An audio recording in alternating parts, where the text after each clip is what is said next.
to workplace.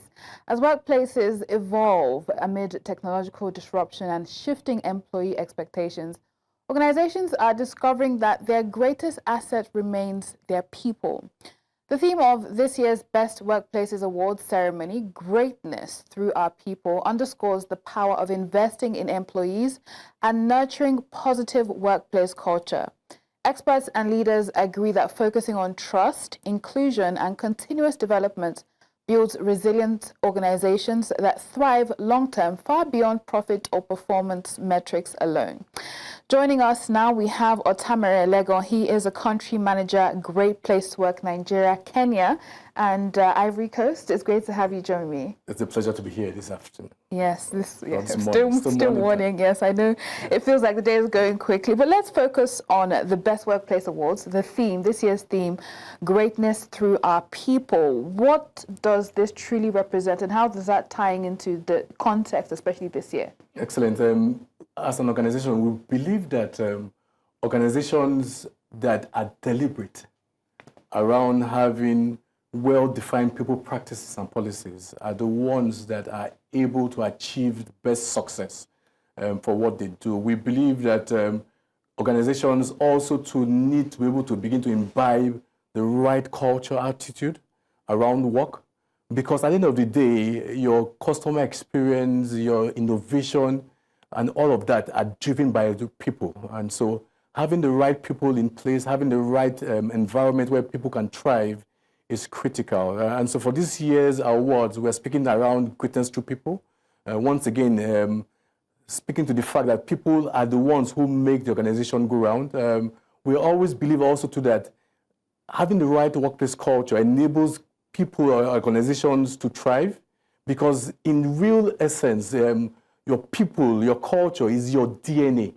It's possible to begin to get another company, have the similar products and services, have similar processes, but your people cannot be copied. And so being able to have the right people and have that environment where the right people thrive is what defines greatness for people and for organizations. And from what you're saying, people are pretty much the DNA of an organization. So why do you believe investing in people, right, and culture, with all that you've established, is a more sustainable path to organizational success than just focusing on profits and performance metrics? Excellent. And so we see that having people or investing in people basically provides that framework. So we see it's the leading, we call it the leading parameters. Because having the right people, building a workplace culture where trust thrives, where all of these elements drive innovation. And so organizations that want to be profitable require innovation to be profitable, but they require people, the right people, to be able to do that. And so for us, profitability are lagging behind in terms of what are required in terms for organizations to be able to achieve necessary success for themselves. And how important does this workplace culture and investing in it, how does it influence an organization's ability to innovate, to retain talent, to stay competitive, especially in a challenging economic time? Like this. And so, for instance, when I started out work, emphasis was around salaries. But we see in this day and age that people are beginning to make demands around beyond salary. And there's essence around well-being, work-life balance. And so being able to have an organization where you listen to people, organizations where people are ahead, are offered the opportunity to be able to be themselves at work. I can come to work and be myself at work, are critical to be able to get the best out of people. We see organizations where in reaching out to employees asking questions around, is this company a great place to work? Can I express myself? Can I be myself at work? Can I bring my best self to work every day? And those are critical elements in being able to get the right talent.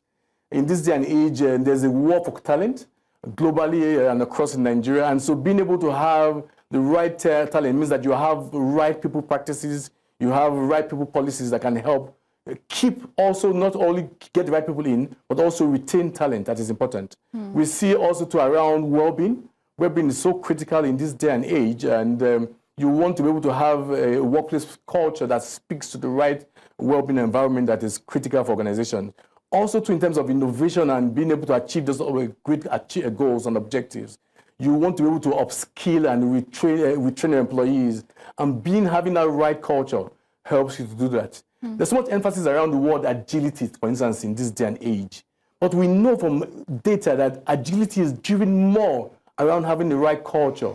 If I don't trust you, if I don't believe in what you do, I don't believe in what you say, I'm not able to respond as quickly as you would want me to respond. And so companies begin to have challenges where they're not as agile as they would want to, because there's issues around trust within the workspace. And speaking of trust, your organization places a strong emphasis on trust. And in theory, we go to receptions or workplaces and you see those placards where they write trust and the principles of the organization. So beyond just the theoretical part of it, how can leaders practically build and sustain trust within their teams, especially in hybrid or even remote work settings?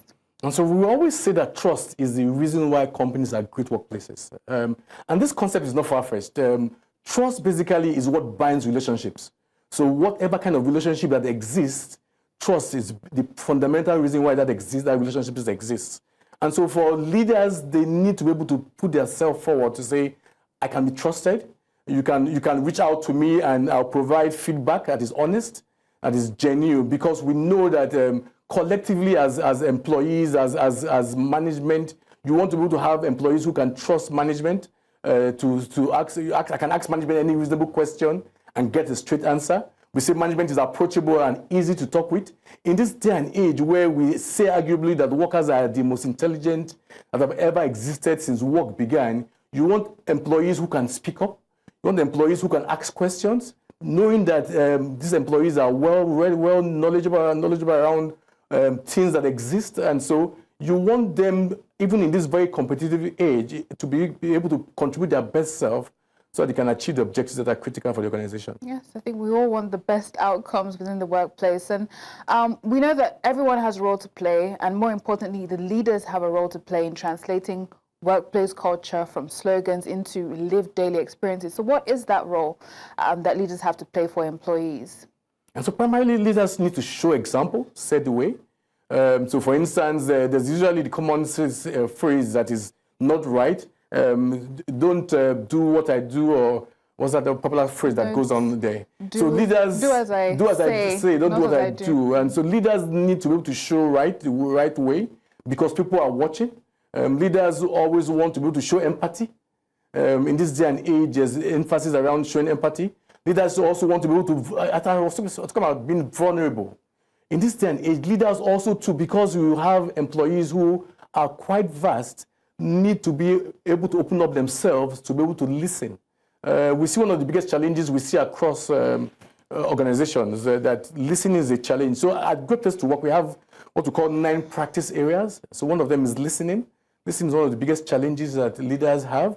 We see about leaders being able to develop their people. Leaders need to be able to inspire their people. Leaders need to be able to get feedback from their people. Leaders need to be able to welcome, even the welcoming experience. Leaders need to be able to thank their people. This is something that we rarely see. People say, you're here to just get the job done. Your job, but even the basic thanking you for what you've achieved, recognizing employees for what they have achieved, within the small teams and across the entire organization will play a great role in helping employees get to those levels where they begin to feel great levels of pride at work. Indeed, and that's for the leaders. Let's come to the factory floor, the employees. How important is employee feedback in shaping a great workplace, and how should organizations act on that feedback to ensure continuous improvement? Excellent. And so, for instance, our survey allows us to ask 2 questions. One says, management is competent at running this business. Another one says, management keeps me informed about what I need to do to get the job done.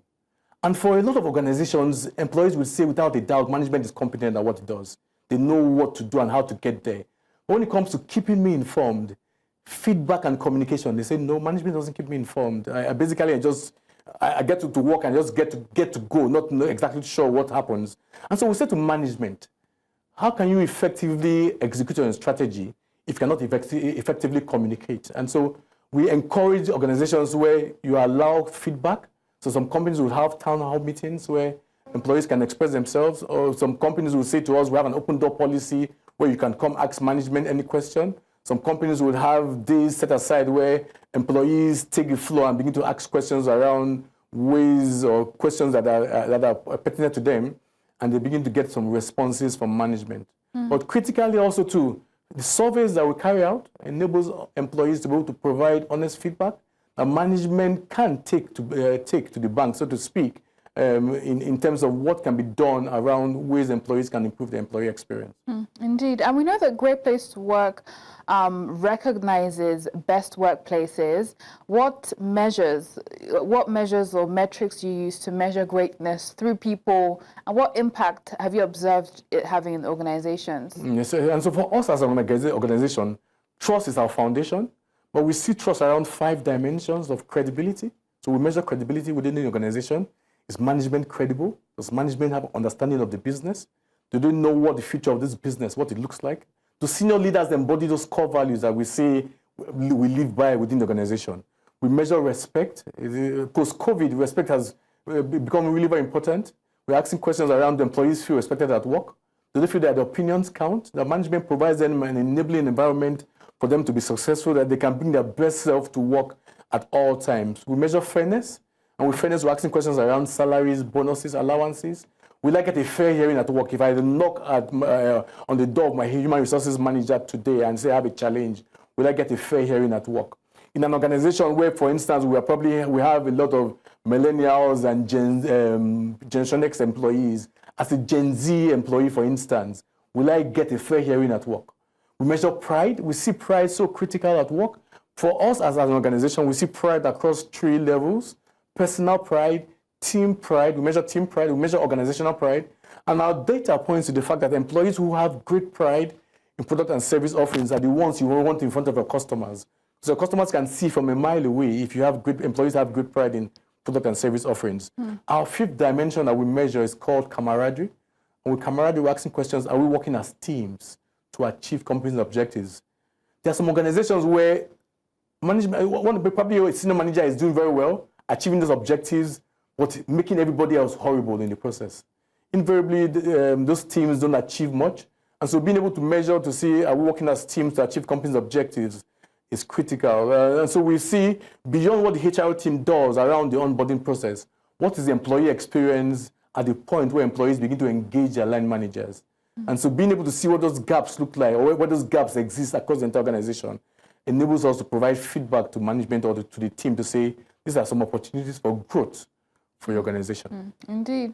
And we know that global best practices, you have diversity, equity, inclusion, belonging, the DEIB. And how would you say all this is playing out within Nigerian organizations, and how does it contribute to building a great workplace? Yes, and so one of the things we see around great workplaces is about being able to drive innovation. And our data also points to the fact that where you have diverse ideas, where you have everyone's allowed to come in and contribute their quota, where you have, it's almost like in a football team where you're able to drop on your reserve team, and they all come out and perform credibly. And so being able to receive our data, that being able to have people with diverse opinions express themselves, speak up, allows companies to become very more innovative in what they do. So for instance, some of our questions would say, I can ask management any reasonable question and get a straight answer. Management is approachable and easy to talk with. Management recognizes honest mistakes as part of doing business. All of those help to drive innovation, and having a diverse workforce enables us to get the best of our employees. Indeed. And we know that looking at the times, technology, everybody's looking for a way to incorporate technology into their systems in different fields.